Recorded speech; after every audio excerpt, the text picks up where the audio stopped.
What's up, everybody? Welcome to episode 7 of the Amish Apple podcast. My name is Nelson, aka Amish Country Mets fan, and today I'm joined by my guest, my pal, Kenny Frie, the Bat Fry from the Bat Cave. You can check him out on the Out of the Box Sports Network. But how you doing today, Kenny?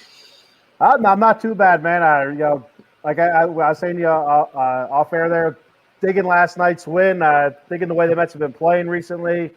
So yeah, it's things are looking good. That's cool. I shouldn't say I shouldn't get too far ahead of myself saying looking good. Things are looking better than what they were. Better, yeah. Yep, I feel you on that. I keep saying I'm not going to get too crazy until they get to 500. Once they get to 500, then we can start talking about playoffs and things like that. But right now, we're just keep doing what you're doing. Well, and that's one of the beautiful things about the wild card is it's so up and down. Like we were just last week 9.5 games out, and then over a course of like 5 games, we were able to gain three games or whatever it was in the standings. So it's even last night with last night's win, we're able to leapfrog 2 more teams, the Cubs and the Pirates. But again, cautiously optimistic. You don't want to get too far, overly exuberant. With 5 games in a row.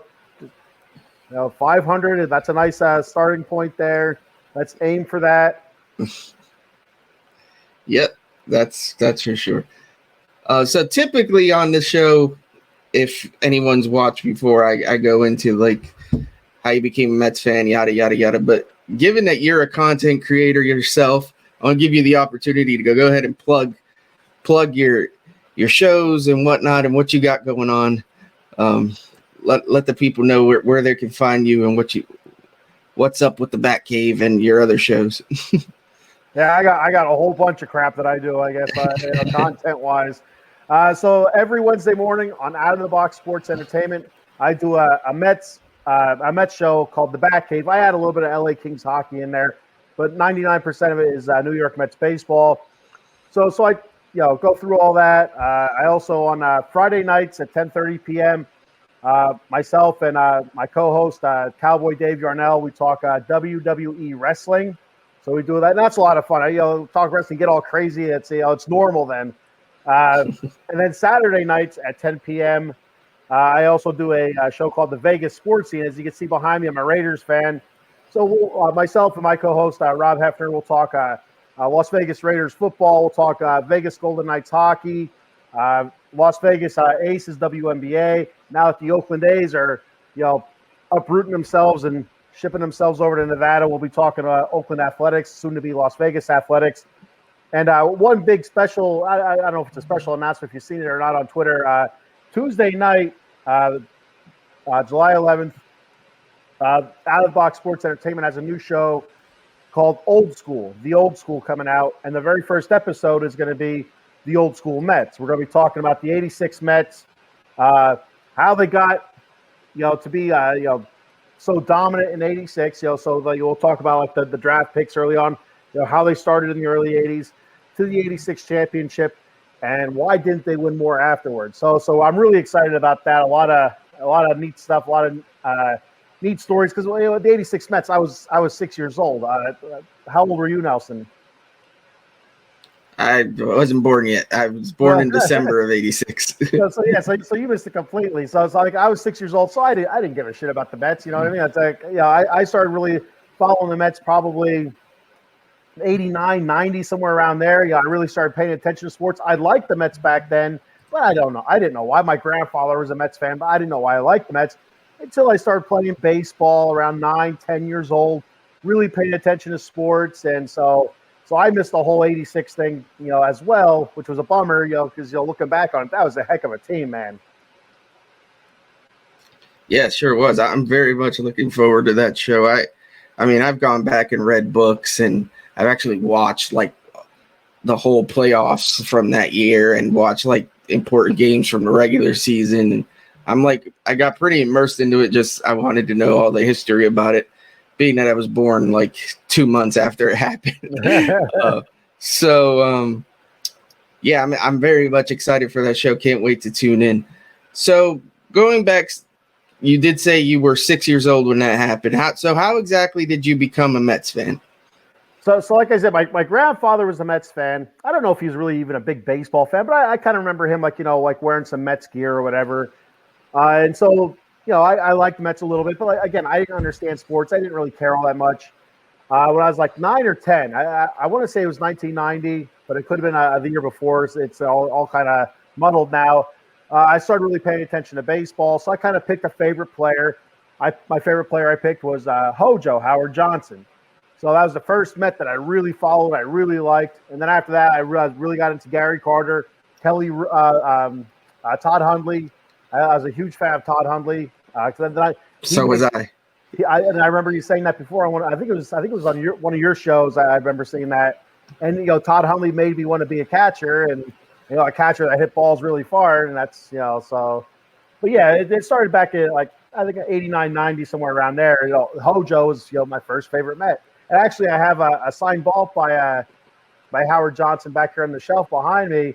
It's awesome. It's one of the greatest things I got. It says it's actually a quick story here, not to get too far off subject, but my one buddy, I give his daughter a ride back and forth to soccer practice during the summer last year because my daughter and his daughter are on the same team, but he also authenticates signatures. He'll go there and watch athletes or celebrities sign stuff, and that he authenticates it.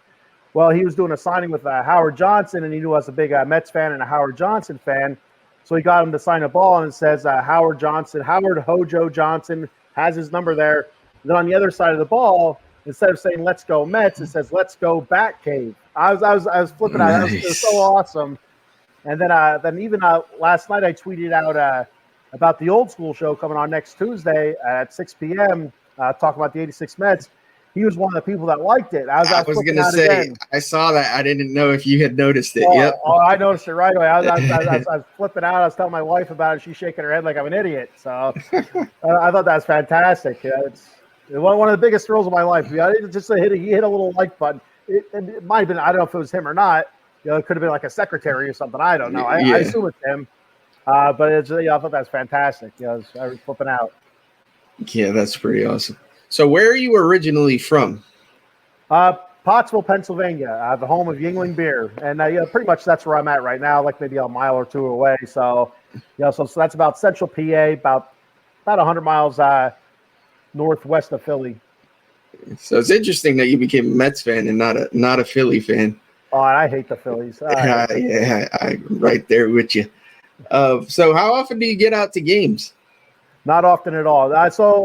I think I've been to Shea Stadium twice before they tore it down. I was to Citi Field once, and each time I go to see them up there, they lose. I've seen them in Philadelphia, I think 2 or 3 times. So usually if I go to a game, I'll head to Philly. For some reason, it just feels like it's easier to go to Philly to watch them play, even though you got to deal with those morons there. And I'm not going to sugarcoat it. Those Phillies fans, man, they're rough. But yeah, so that's all. It's maybe like once every 2-3 years, maybe I'll be able to catch a game. Normally, it's all because of lack of time. With the kids, 3 kids and stuff like that. Just always something going on. It's really rough. Have you been to see them in Philly?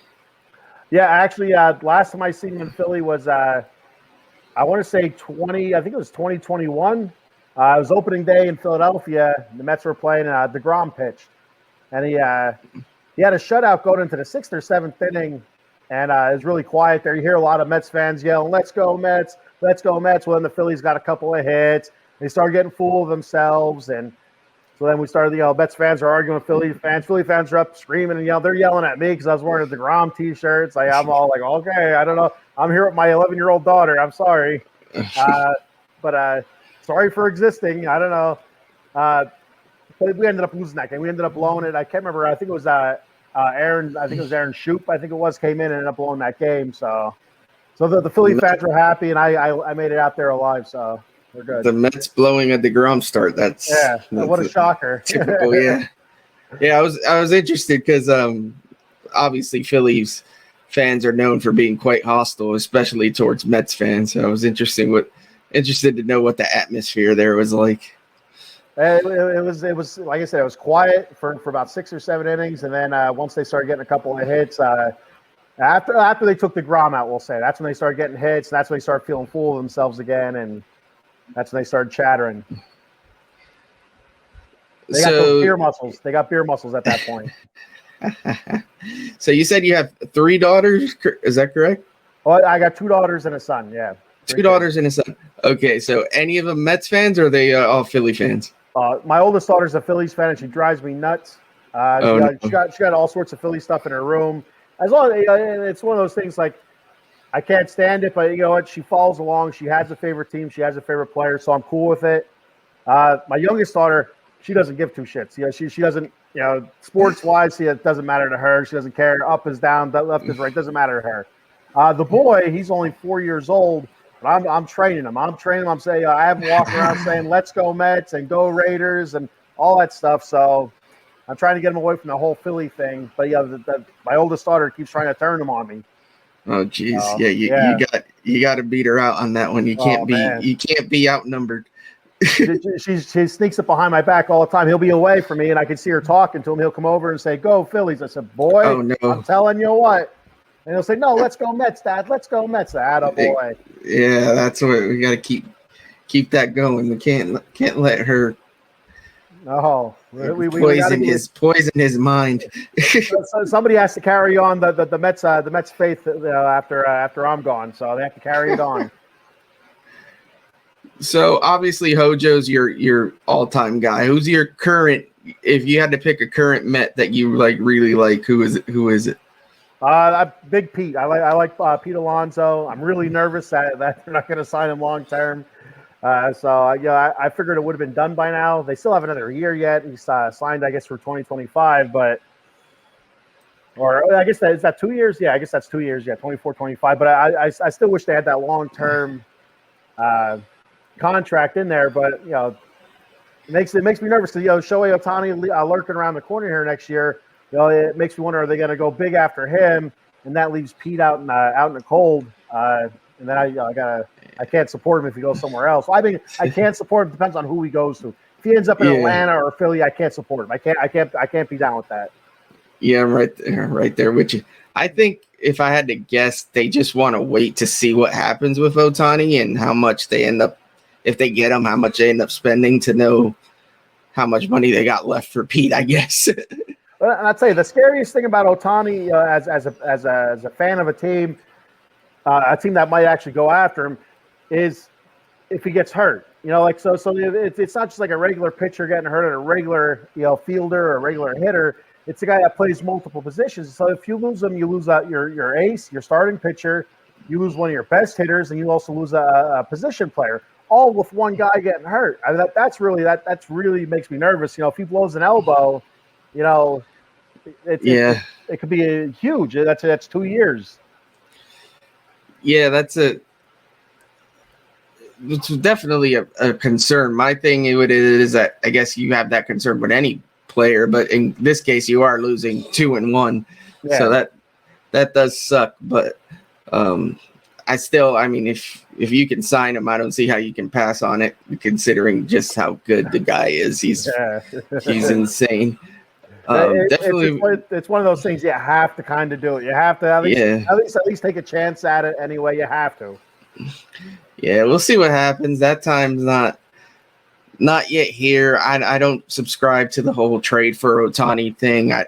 First off, I'm not sure the Angels are going to trade him anyways, and second, I think it'll kill the farm system too much to trade for him. And not only that, but it's one thing to do it, but if you don't do it without a guarantee that he's staying, then you really put yourself in a problem. Oh my God, yeah. I don't like the idea, but it is what it is. But let's go ahead, I guess, and talk a little bit about this current Mets team. Obviously, they're underperforming, turning it around a little bit lately. What are your thoughts? What have you seen that concerns you? What do you like? What are your thoughts on this team right now? Well, I think the most concerning part is like most of those guys, their batting averages are so low. Between Pete, Francisco Lindor, Jeff McNeil. I don't know what the hell's going on with that guy. I mean, it's like, last year, he put it wherever he wanted. This year, it seems like it's pop up after pop up after. But he looks lost at the plate, to be 100% honest with you. That's the biggest part for me. The pitching, allowing a ton of walks earlier in the season, I think hurt them. But recently, I feel like most of our starting pitchers have kind of kept the walks down. I think Peterson, his last 2 starts, I think he allowed it like 3 walks. I think both starts maybe. Who was it? Senga, 2 walks for Senga the other night. That's fantastic for him because that dude. I went over on the back cave the other day. His strikeout to walk ratio was like 2-1, so he get like 10 strikeouts and have 4 to 5 walks. I mean, that's a bummer. That's all those added guys on the base paths, and that's extra pitches that you got to throw. That's why these starting pitchers are coming out 4 or 5 innings into the game, is because their pitch count is so freaking high because of all these walks. But to be like I said just a second ago, with them not walking as many people now, the starting pitchers, they're going deeper into the games. It seems like, and so the deeper they go, that's better for our bullpen because we have a lot of holes in our bullpen, and the less we have to utilize them, obviously the better. And so I feel like that's starting to turn around there a bit. But the hitting, the offense is so up and down, so hot and cold. It's Francisco Lindor going 5 for 5 last night. That's awesome. Can he carry some of that over? Can he go 2 for 4 tomorrow or tonight as they head to San Diego? Pete, he's such a struggle. But last night he got a couple of hits, got a couple RBI. Still had other opportunities for more RBIs in the game, but left them out there on the bases. So there's good and bad right now. I haven't felt the last time I felt good about the team was back in May when we took 2 or 3 from Tampa Bay, and then we swept the Indians. It's like, oh man, this is it. The Mets are starting to turn around, starting to get hot again, and then we proceeded to drop. I think it was 2 or 3 to the Cubs. I think 2 or 3 to the Rockies, and then I think we swept the Phillies. Like, all right, there we go. We got those games back. And then we know what happened in June. June was an absolute nightmare. We had a worse record in June than the Oakland Athletics did. That's not cool, man. Yeah, that June was definitely rough. I mean, going into June, a lot of people were kind of nervous, and I think expected it to be an uphill battle, but I don't think anyone expected it to be quite that bad. That was definitely one of the worst Junes. It might be the worst June they've ever had. To honest, I'd have to go back and look, but it's got to be up there. Yeah, I think we were 7-19 or something like that. It was really, really bad. At worst, I would have thought maybe a little bit under 500. Maybe like I don't know, 11-13 or something. A 12-14, somewhere around there. But not 7-19 and just absolutely getting circled by the division there, by the Marlins, by the Braves, and to a lesser extent the Phillies. The Braves are lapping everybody. So yeah, that's the crappy part. The division's pretty much, I mean, no matter what, that's out of sight. We're like 18 games back. That's not going to happen.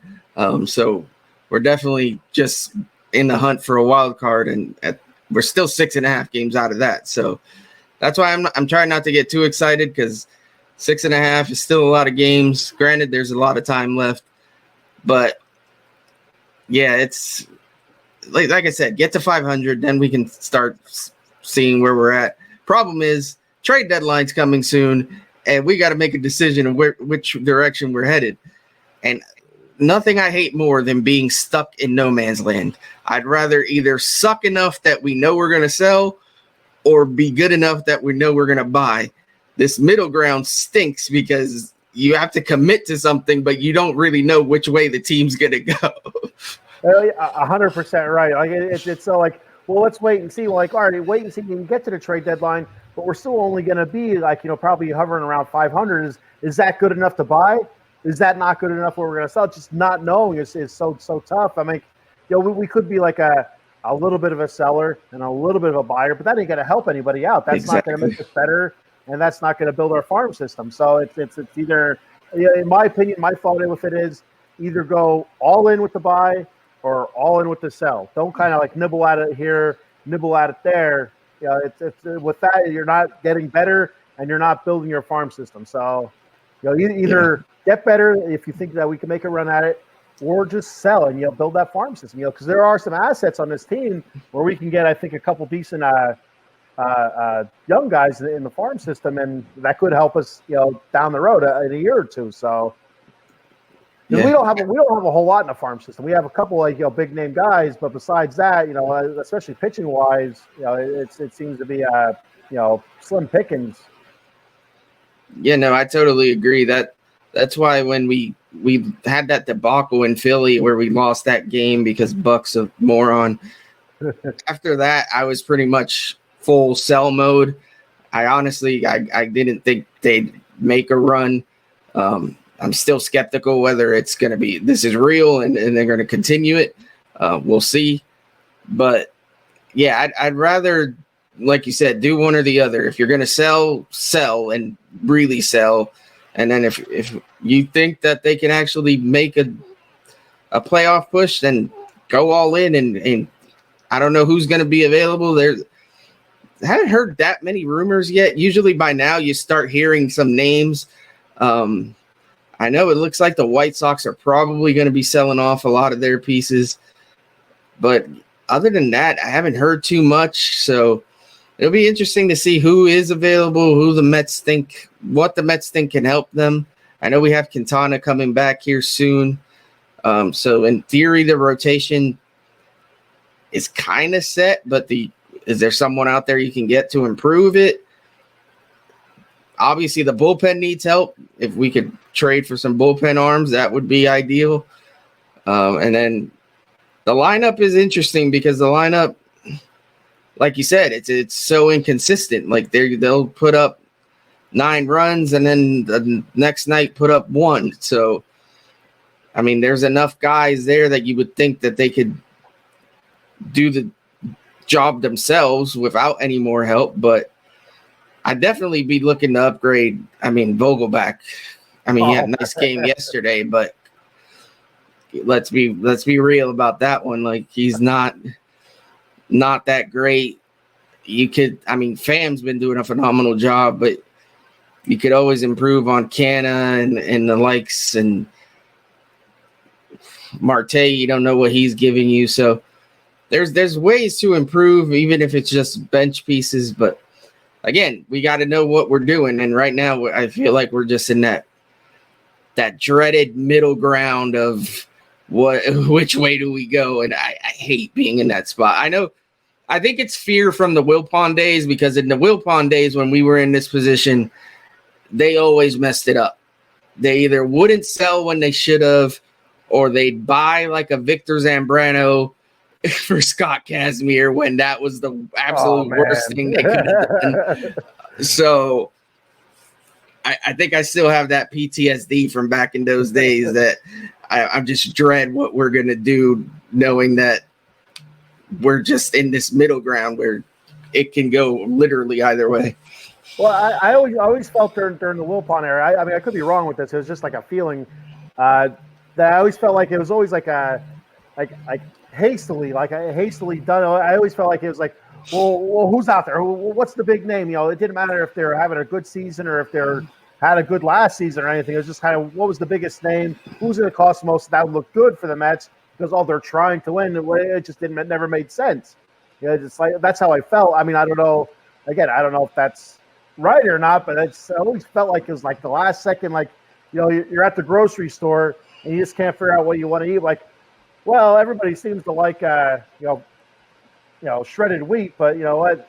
Shredded wheat can be ass sometimes, and that's what it seems like 99% of the time the moves that they'd make at the trade deadline was ass. It wasn't the frosted shredded wheats; it's the regular shredded wheats with no fruit in the middle. You know what I mean? That's ass. So, but that's how I felt about the Wilpon era during the trade deadline. And like I said, right now, just hovering, just waiting. It's like trying to figure out who are we? What's our identity going forward? Are we going to be the sellers or the buyers? A couple of names that I did hear. You said about Chicago, the White Sox. I heard there's a possibility that they might float Dylan Cease out there because I think he's due a pretty big payday, and he's had an awful. Well, I don't know. I haven't seen his numbers recently, but the last I heard, his season wasn't all that great. But he still was, a Cy Young hopeful. He was, I think he might have finished second in the voting last year, second or third. So he, historically, he's a really, really good pitcher. And with our rotation, where I get nervous at is, of course, the bottom of the rotation. David Peterson, his last 2 times out, has looked much better than what the David Peterson was before. But, I mean, the one game he only pitched 4 innings. I mean, I'm not sure why Buck pulled him. My thought was he had a couple walks. Pitch count was in the 60s or 70s. He's probably getting to that dreaded second or third time through the lineup where he starts getting spanked. And Buck is like, well, you know what?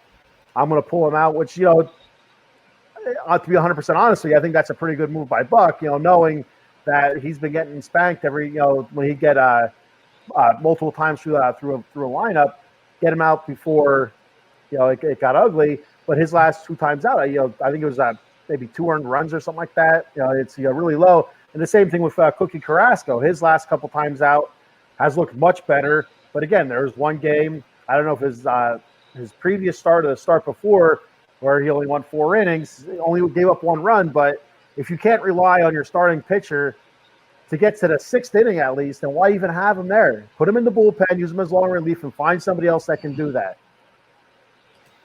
Because you want quality starts. You know what I mean? It's you want those 6 innings, 3 earned runs or less. That's your quality start. That's what you want out of your starting pitcher. Something we have not really gotten much this year from any of our starting pitchers.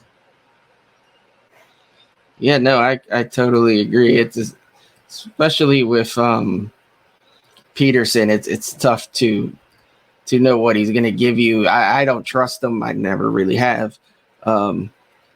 We'll see. It'll be interesting to see if they decide to stick with a 6-man rotation when Quintana comes back, or if they do the 5-man route. Again, whether or not they buy or sell, who knows?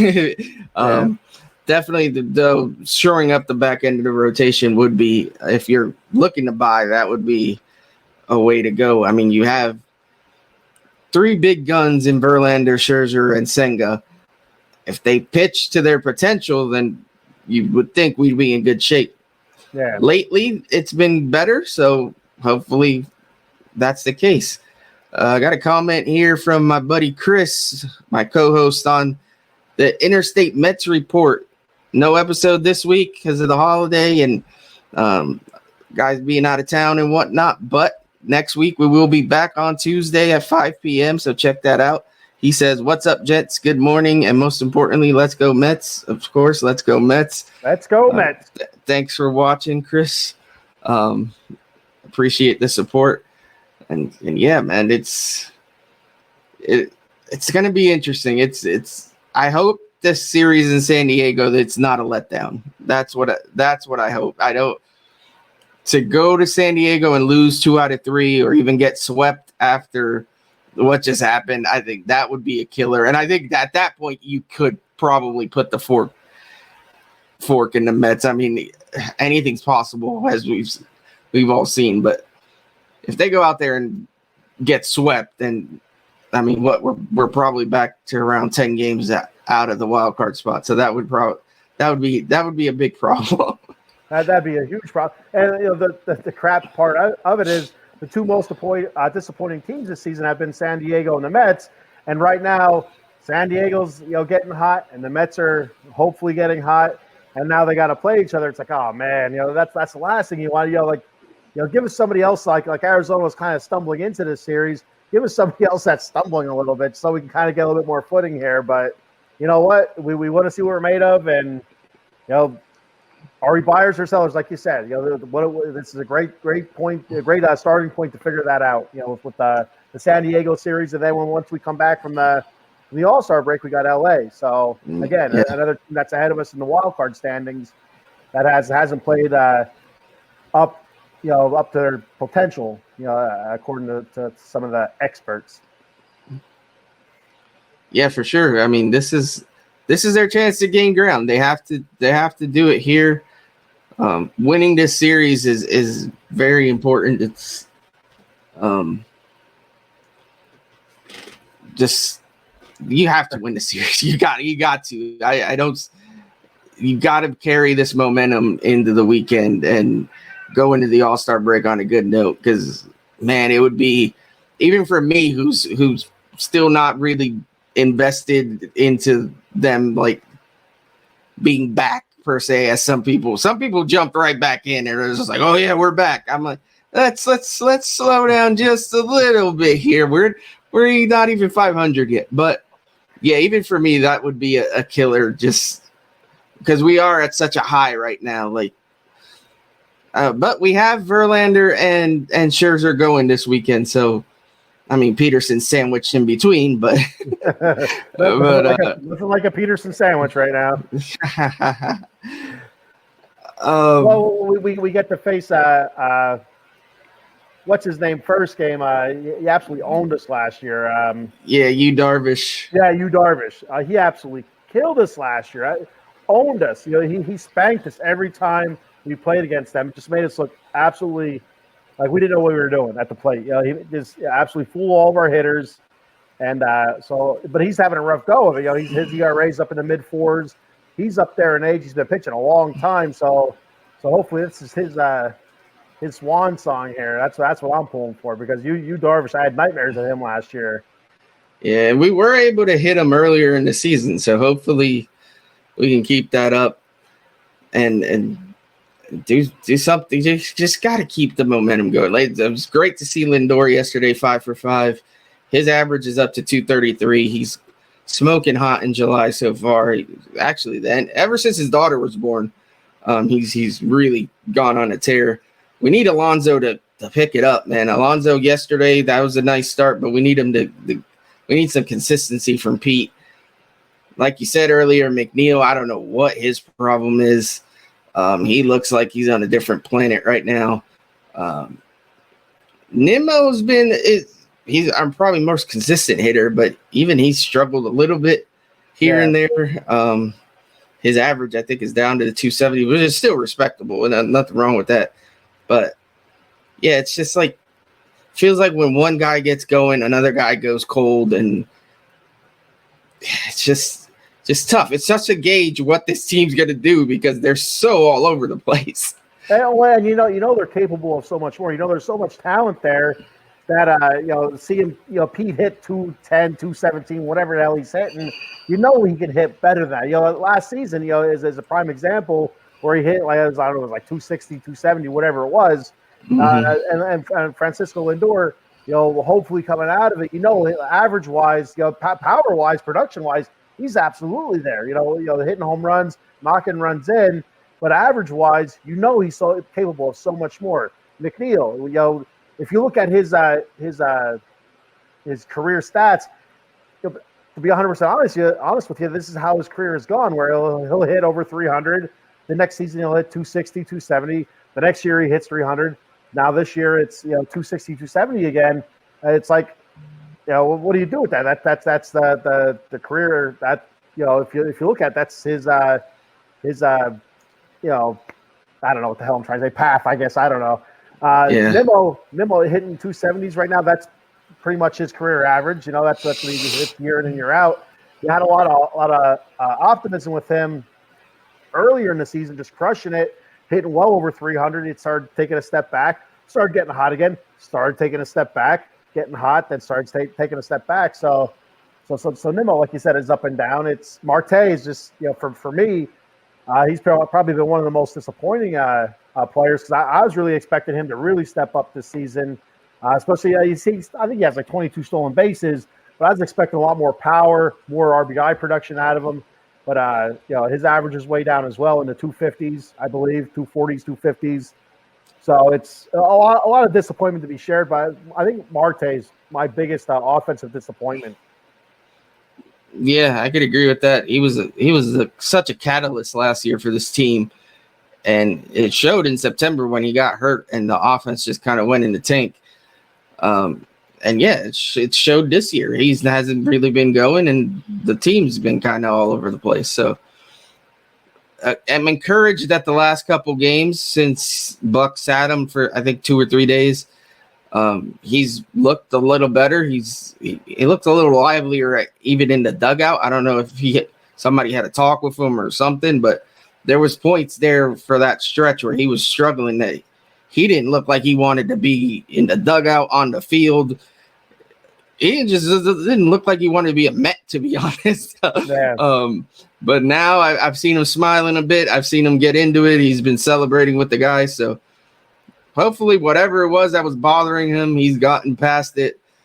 And, hey, we're on a 5-game win streak. We got to, like I said, keep it going. So what's your outlook? If you had to guess where we're going here for the next couple weeks and this season in general, what do you think? I know you tend to be more optimistic.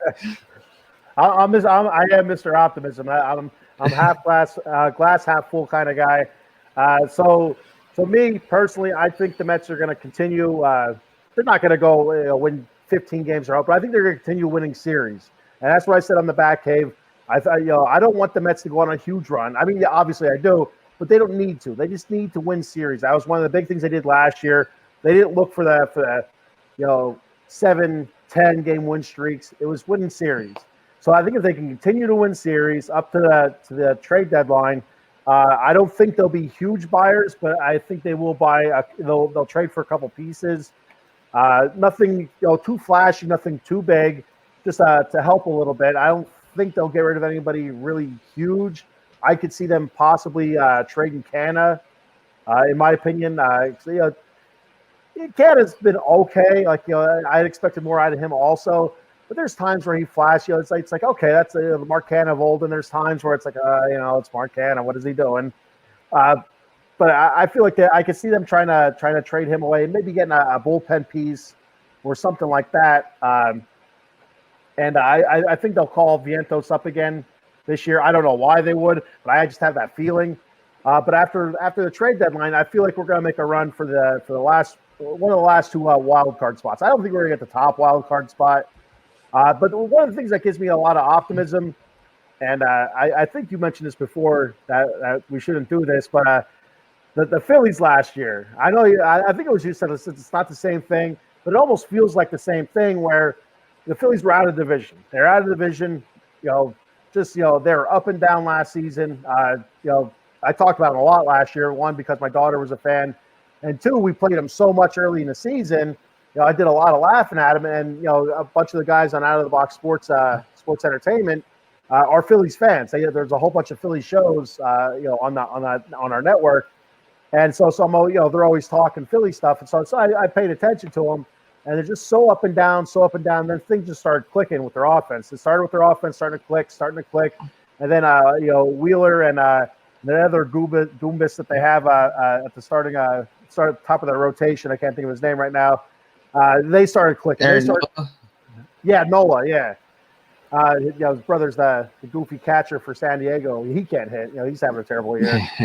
Good for him. That's what I say. Good for him. Screw the Nola brothers. The hell with them.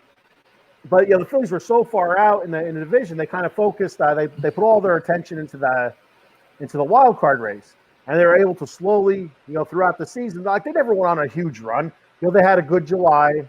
They had a good August, nothing spectacular, but they were able to climb back into the wild card and able to get one of those spots and take a little bit of momentum into the playoffs and just run roughshod through everybody. So that's what gives me a little bit of optimism, because I feel like it's not quite the same, but it almost feels the same to me. The division's done for us, 100%. 18 games out, no way we're catching the Braves, absolutely zero. The Braves could shit the bed the rest of the year, we're not catching them. It doesn't matter. But I feel like, the Marlins, I feel like they're going to come back, because they're kind of a surprise this year. I don't see them continuing on the pace that they are. The Dodgers, I think they'll go after the division. I think they'll get the division. I think the Diamondbacks are going to come back. And I've said this in the back cave a bunch of times, where last season, second half of the season, the Diamondbacks had a really good second half. They had a really good first half this year. I don't expect them, sooner or later, it's got to fall out. There has to be a slump or something like that. I feel like that's going to be their second half. So I don't expect them to be around. The San Francisco Giants, then again, they just got hot. We're able to jump ahead a little bit. I don't expect them to continue now with their roster. Like, they don't really have anybody that really stands out. J.D. Davis is having a great year. I know Conforto is doing well. He's out hurt and stuff like that. But besides that, who else is there that can really carry that team, throughout the rest of the season? So I don't expect much from them. So I expect them to take a dive. So it's like you can kind of look, I see San Diego continue because the roster is built to win. I could see them continuing to play well, so I could see them grabbing a wild card. I could see us grabbing a wild card. I could see Philly grabbing a wild card. So that's where I see it. I see us at least in contention. I like very tight contention at the end of the season for a wild card. I still believe, that's the big Mets thing. I still believe that we're going to get in. And again, I've preached this all last year. I preach it this year. It's not about the winning divisions are great. They're fantastic, but it's about getting into the tournament. You get into the tournament, anything can happen. Everybody's 0-0. Anything can happen once you get in there. And the Phillies last year were the perfect example of it. Yeah, I've preached that as well. I was preaching that last year. There were so many Mets fans that were just losing it because, oh my God, we're not going to win the division. Listen, the Braves did win the division. They didn't do much better than us. They still lost in their first round matchup. Like, yeah, winning that division would have been nice. Losing it the way we did sucked. But we still won 101 games. I think we finished. Did we finish tied? And they just beat us on the tiebreaker, I believe. It is a tiebreaker. Yeah. So, yeah, it sucks the way it went down. But like you said, it's all about getting in the playoffs. So, yeah, would I like to win the division? Sure. Is being 18 and a half games back of the Braves ideal? No. You'd at least like to be fighting for it a little bit. But I also think that fight hurt both teams last year. Going back at it, forfeit each other. I think by the end of the season, they were spent because they were fighting so hard to get that division. I think both teams were just done for. So, and they're fighting so hard for so long, and that's something I talked about last year. Because Paul, the leader here at Out of the Box Sports Network, Paul is a big Braves fan, as you know. And I told him, I said, the Braves have been like this for 3 months. I said, sooner or later, it has to go like that. It has to. That's sports. Yeah. Period. That's sports. Sooner or later, you're gonna take that. You're gonna go downhill a little bit. You come back up, which is the beginning of this season for the Braves. But there has to be the bottom has to drop out, and it dropped out on them last year after that. 3 or 4 months where they had to battle us for the division, which again, like you just said, it's nice to have, but guess what? It's not 1986. The division winners don't automatically go to the NLCS. There's a whole playoff system now. Yeah, no, totally agree. That's why even going into the season, I thought the Braves would win the division. They have so much talent, and not that I'm gonna bow down to them, but I just have to be realistic. But that I was okay with that because I figured we're going to be fighting for a wild card spot no matter what. Now, granted, that hasn't looked to be the case. Now we're starting to get into it, but we still got an uphill battle. We got, like you said, there's quite a few teams ahead of us. Look, I agree with you in that I think some of these teams will come back down to earth, and I don't think it's going to take 90-something wins to get to the playoffs. I feel like you can sneak in there with 80, 86, 87, 88. So like you said, if we keep just winning series, that should be enough. But you got to do it. And the Mets, you can never. I don't know. I could never get too high with this team because they've proven they love to like stick that knife in you, but. Right now, things are going good, and we just got to keep it up. I get a win. Take it a day at a time. I've been saying that. Take it a day at a time. My girl Eileen showed up. Hey, Eileen, what's up, Eileen? Love Eileen. She's been like a loyal supporter since almost day one. I appreciate you stepping in. How many times in the back cave I sit there staring at the screen like, what's his name? And she'll pop in there with the name of the guy I'm thinking of. Thank you, Eileen. Thank you. Yeah, she knows her stuff, man. She's with it, and she's not afraid to call these guys on their BS either. So I appreciate that. But yeah, man, like you said, let's just try to win series. That's the important part here. Just keep winning series and see where we're at, and hopefully we are buyers. Like I said, I kind of like wrote things off, and I'll be the first one. I'm not afraid to admit it. I'm not going to jump right back in yet, but I'm not afraid to admit when the time comes, if they do turn it around, I'll be the first one to say, hey, I was a loser. I said they weren't going to do it. I said they were done. And look at them now. You can throw eggs at me or whatever you want to do, but we got to get there first. We're not quite there yet. Well, and so I've been changing hats. I've been trying like different shirts on. I even went back. I got the Batman mask. There you go. I got the Batman mask.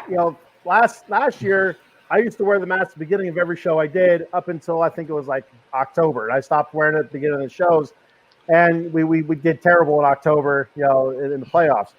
So then, beginning of this season, I wore it.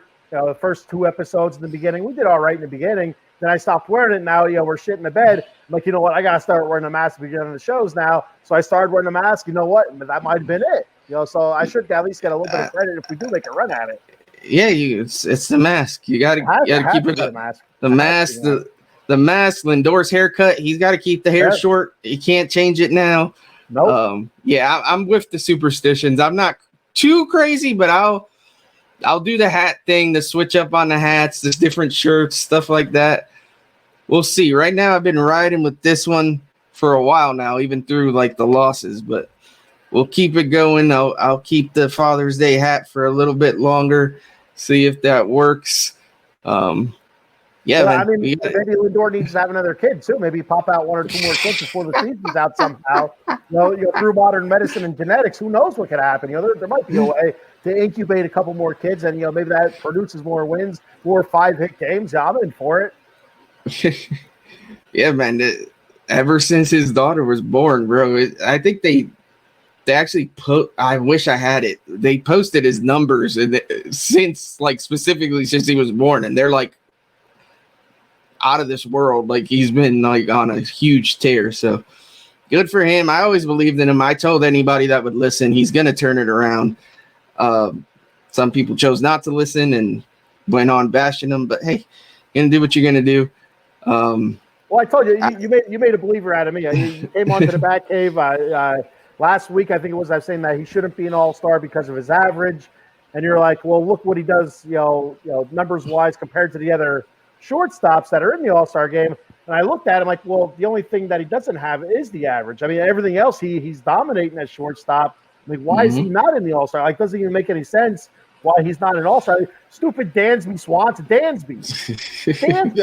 I was named my Dansby. I can't stand it. It's like an 1890s Englishman, Dansby Swanson strutting around, with his pocket watch and stuff like that. No, he shouldn't be in the all-star game. Francisco Lindor should be in the all-star game. Yeah, and the fact that I love Pete, but the fact that Pete made it over Lindor is kind of just doesn't make much sense, especially the way he's been playing lately. If they wanted to use him for the home run derby, all they got to do is just bring him in for the home run derby. Like, I agree. I don't think he should be an all-star. I mean, all right, he has the power numbers. If he didn't miss that, what did he miss, like a week or something like that with his hand, which is amazing, absolutely amazing, because he got hit straight up on that hand wrist area. I was expecting him to be out for at least 3 weeks. But for him to come back as quick as he did, so maybe his power numbers would have been a little bit better if he gets that week back. But still, the average has been so bad. The strikeouts have been up. I mean, I'm shocked that he's an all-star. But if they would have said, "Hey, Pete, you want to come do the home run derby anyway?" He'd been on the first jet there. He would have been there right away. It's like Jonas Cespedes did years ago when he was with Oakland. He didn't make the all-star team, I don't think, but he went out for the home run derby and hit the home run derby. So. Yeah, Pete lives for that derby, man. He loves that. He does. More power to him. He should have a good chance at it this year, as long as I don't know if he came back too early, if that hand is still bothering him or not. I don't know. I'm encouraged by. Hopefully, he picks up where he left off last night, because he had a nice game. That home run was a missile down the line. I don't know how that thing got out. I thought it was going to hit off the wall. I did not think it was high enough to be a homer, but it was like 113 or something like that, or 112 mile an hour. So it was a rope. Yeah, we're gonna wrap up here soon, but I can't leave the show without giving a big shout out to Francisco Alvarez. This kid, we haven't had. I mean, you've been a fan for years. since Piazza and LaDuca came in right after him, LaDuca is probably our last catcher that produced anything of value. We've had just junk behind the plate since then. Travis d'Arnaud was supposed to be good, and he wasn't. Obviously, he went to Atlanta and started hitting because that's our luck. But, up until now, and Francisco Alvarez, it's been a black hole behind the plate, and that kid looks like the real deal. He's got immense power. I love that man. I love that man. I love that man as well. We're going to fight for the love over Francisco Alvarez. He's been fantastic. You know, an absolute a superstar in the making. You know what I mean? Like you see it there. He has the charisma. He has the smile, the exuberance, the power. You know, people love the power. If he can get that average up a little bit defensively, I talk about this on the back cave all the time. Defensively, that's where it surprises me the most. Like coming up, we all knew he had power, right? You know, that's what we heard about his bat, and secondary his catching skills were kind of lagging a little bit. I thought he's been fantastic. A couple flubs with those little pop-ups, you know, whatever. You know, that is what it is. He's a rookie, but defensively, I thought he's been fantastic. You know, with blocking pitches, calling games. Well, except for when Scherzer's on the mound, Scherzer calls his own game. But you know, even throwing some guys out, I thought he's been fantastic. And it makes you wonder, what are they going to do with Parada? You know what I mean? Like that's their next big catching star. You know, eventually he's gonna be good enough where he's gonna be up. You know, do we trade him or do we do a DH? You know, like when Alvarez isn't catching, he's DHing. When Parada's not catching, he's DHing type of thing. You know, that'd be something to see. That's a couple years ahead of us yet.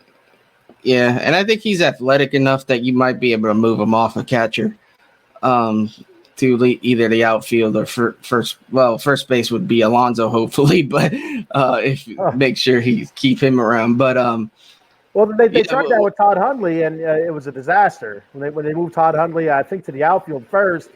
Or they tried first base first, but they tried different spots. It was a disaster. Yeah, they did that late in his career though, so hopefully he can get this dude started in the minors and he'll be all right. But you know, he might be a trade piece, like you said. You never know. Get to a couple comments here before we close out. My girl Patty. So I got Patty and Eileen confused. I'm not gonna lie, but Eileen's your day one fan. Patty's my day one fan. Too early in the morning. I haven't had enough coffee. So Patty's your Eileen, and Eileen's is your Patty. That's what it is. Exactly. That's what it is. That's why I got confused. But either way, they're both awesome people. Appreciate the support from both of you. Great to see you. And then our old buddy here. The boy, those Braves are good. Chop. I shouldn't even have read that comment, but you should have left it in the garbage. We see you. Well, and I'll tell you what, it's funny. I was listening to MLB radio on the way home this morning, and they're talking about the Braves, their last 29 being 25-4, and the Phillies, their last 29 being 22-7. They're like, how do you go 22-7 and still lose ground in the division? That's how good the Braves are playing right now. It's really irritating. You know, the whole stopping and that stupid mascot. It has to be one of the worst mascots ever. I don't even know what his name is. Like Springer. I don't know what it is. I don't know. Spring. I don't know. They're all like Philly fanatic knockoffs anymore. Yeah. It's like, give me a break. But yeah, I hate to admit it, but they're just so good. It's annoying. And then the most disgusting part is that they're signed for quite a few years ahead yet. Yeah, I'd love to know the blackmail that they got on these guys, that they signed them all for like ridiculously team-friendly deals forever. they probably have pictures of guys eating like mayonnaise out of a jar or something. I don't know. It's unbelievable. All right, so we're coming up on about an hour here, so we'll wrap it up. I don't want to keep you. I know you made some time for me this morning. I appreciate it so much. You're probably quite tired. You worked last night, didn't you? Yes, I did. I'm ready for bed, but there's a lot of stuff I got to do before I take a nap. So I'm going to be a busy beaver here in a few minutes. So anything you want to close out with before we get out of here? Let's go Mets. Let's keep it rolling. Let's win series. We don't need big winning streaks. You just need series wins. I'd like to see McNeil, start to string a couple games together where he's actually, getting nice slap hits. Some infield hits would be nice. A little bloopers like he did last season, and Big Pete start getting some extra base hits. The home runs are awesome, but when you're hitting 217, 210, whatever it is, it doesn't mean a whole lot. He isn't Kyle Schwarber, where everybody in Philadelphia celebrates him because he hits 180. This is Pete Alonso. Hit 250, 260, and we'll be happy. Totally agree. Oh, one more comment here. Blooper, come on, Scott is blooper. Great show, guys. I appreciate it. And hey, man, stop making me hungry. You're always posting food on Facebook, and it's like I'm like drooling over here. It's always the rice. So he always got the rice. He always has rice in there. Yeah, I'm a big rice guy, so maybe that's why I'm like always like I need to get to this guy's house for some grub. Before we get off, like I said, you can check me out Wednesdays at 10 a.m. on the Back Cave Out of the Box Sports Entertainment. And like I said before, we have that the old school show Tuesday, July 11th at 6 p.m. where we'll be talking about old school Mets from the 80s, the 86 Mets before and after and all that stuff. So make sure you check that out. It's going to be a fun show. Myself, it's Joe Sullivan's show, and I guess I'm his special guest. So. Yeah, you guys check that out. I can't wait to watch that. I will be tuning in. Thank you so much. And you said it's next week, right? Yep, Tuesday. Yeah, right before Tuesday. The All-Star game. Yeah, perfect. So All-Star game, nothing too serious. You got time to watch that. No Mets to distract us. Nope. They got a stupid red carpet gimmick going on, or you don't need to watch that. Nobody needs to see that. You guys They'll probably have Matchbox 20 playing or something, some nonsense. I don't know. Yeah, so make sure you're tuning in to my guy, Ken. That sounds like it's going to be a great show. I will be there. Thank you all for anybody that stopped in, anybody that watches this later on. Chris, my co-host, my pal at CPNY Sports Pod. Eileen, your number one fan. Patty, probably my number one fan. I love you, Patty. And then our old troll here, Mr. Maiko. Is it Maiko? Yep. Maiko Spencer, yeah. Maiko Spencer, out of the box sports entertainment. Love what you guys are doing over there. Love to have you back on. Love to be on with you another time. Absolutely. Always fun talking to you. So thank you everyone for watching. This has been episode 7 of the Amish Apple podcast. Have a great weekend, everybody. I got some more content coming throughout the weekend too, some draft stuff. So be on the lookout for that. And yeah, let's go Mets. Let's go Mets.